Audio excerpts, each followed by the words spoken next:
Assalamualaikum warahmatullahi wabarakatuh. Kami dari kelompok 4 ingin mempresentasikan hasil kerja kami. Anggota kelompok yang pertama yaitu nama saya sendiri yaitu Ahmad Fauzan Syafni. Nama saya Dio Respati Nafisi. Nama saya Muhammad Rayhan Rizaldi. Saya Muhammad Khalid Saifullah. Saya Abdur Ramadan. Lalu materi selanjutnya latar belakang. Pendidikan kewarganegaraan memiliki peran penting dalam membentuk karakter dan kesadaran berbangsa pada generasi muda.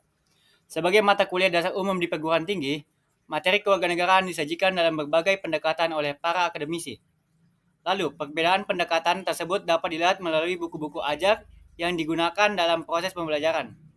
Oleh karena itu, perlu dilakukan comparative book review atau CBR terhadap dua buku kewarganegaraan untuk melihat bagaimana masing-masing buku. Yang pertama itu menyajikan materi dan struktur pembelajaran. Yang kedua, menanamkan nilai-nilai kebangsaan dan demokrasi. Yang ketiga adalah menyikapi tantangan global dalam pendidikan kewarganegaraan. Identitas buku. Buku utama judulnya Pendidikan Kewarganegaraan, penulisnya Dr. Abdul Wahid, MPDI, penerbitnya dari UIN Khas Jember 2021, institusi UIN Khas Jember. Buku pembanding judul Pendidikan Kewarganegaraan, penulis Dr.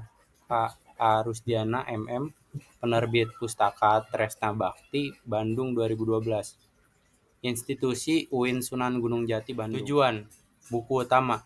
Buku utama berfokus pada pemahaman dasar, hubungan warga negara-negara, dan penanaman nilai kebangsaan, demokrasi, serta bela negara.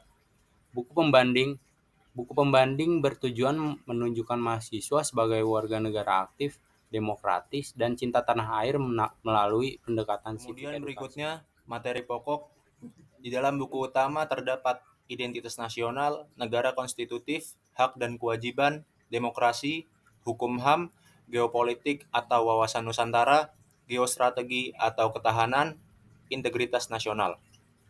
Materi ini cenderung fokus pada aspek fundamental kenegaraan Indonesia.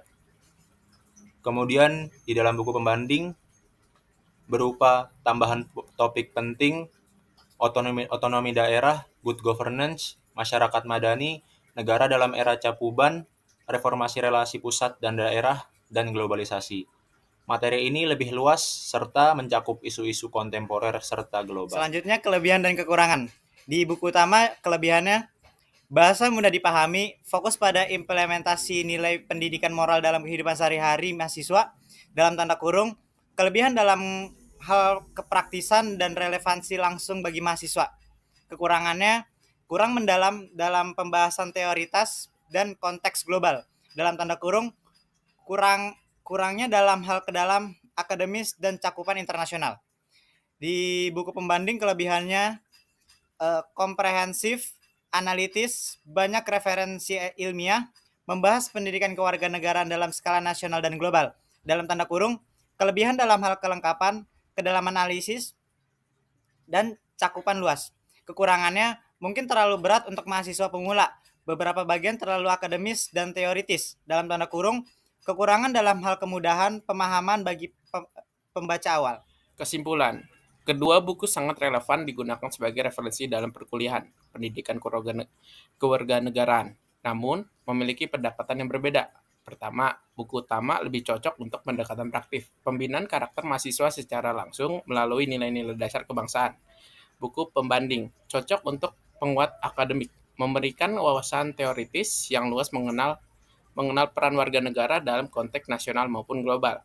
Rekomendasi, idealnya kedua buku dapat digunakan secara bersamaan.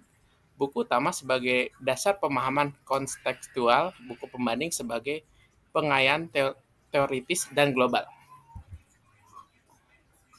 Sekian presentasi dari kelompok kami, kurang lebihnya mohon maaf. Wassalamualaikum warahmatullahi wabarakatuh.